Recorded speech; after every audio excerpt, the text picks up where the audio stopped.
অবশেষে চিকিৎসার জন্য বিদেশে যাচ্ছেন বিএনপি চেয়ারপারসন বেগম খালেদা জিয়া। আগামী ৭ জানুয়ারি লন্ডনের উদ্দেশ্যে দেশ ছাড়বেন তিনি।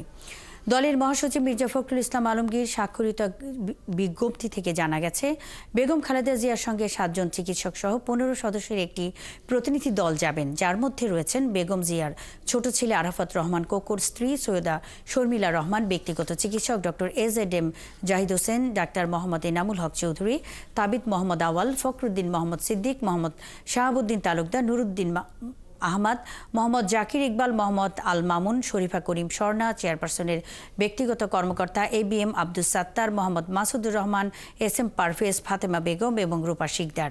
এই সফরে ভিআইপি প্রোটোকল পাবেন বেগম খালেদা জিয়া। লন্ডনে চিকিৎসার পর যুক্তরাষ্ট্রে নেওয়া হবে তাকে। 2 দফা চিকিৎসা শেষে সৌদি আরবে উমরা পালন শেষে দেশে ফেরার কথা রয়েছে তার।